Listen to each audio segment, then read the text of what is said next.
deuxième semaine de Pâques, jeudi, prière d'ouverture. Accorde Dieu très bon de voir fructifier tout au long de notre vie les grâces que nous offre le temps pascal.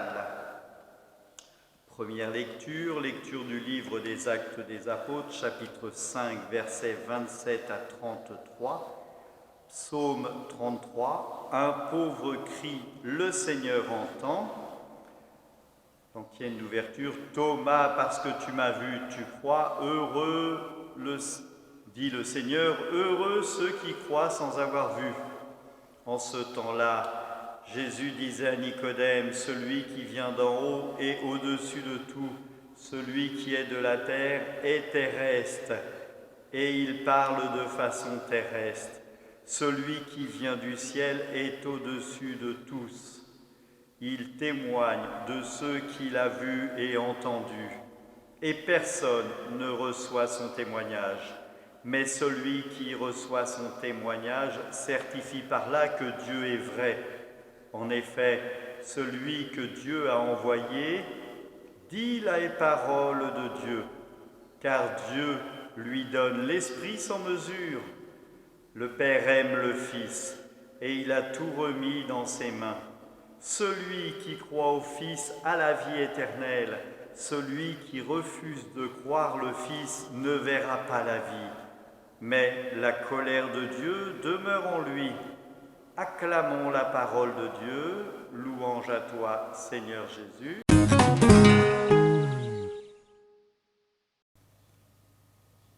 Nous sommes dans la finale du discours de Jésus et de Nicodème.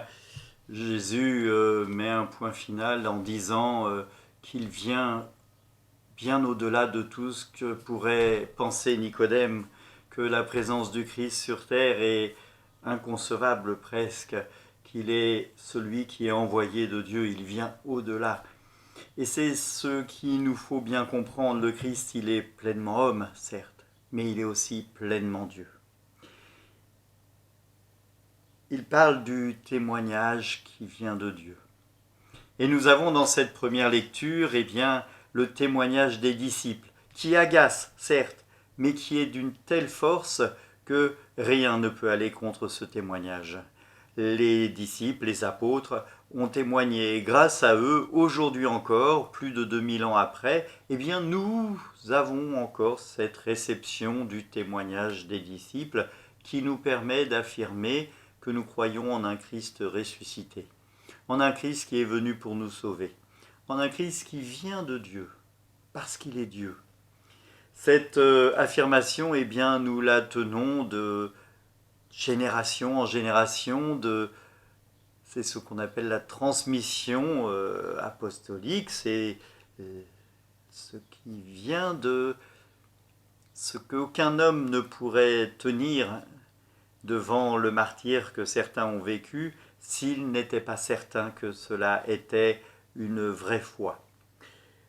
À nous aujourd'hui de vivre cette foi et de l'annoncer aux autres, de la partager et de s'en nourrir, en lisant ce que je vous ai conseillé, le livre des Actes des Apôtres qui retrace l'Église naissante.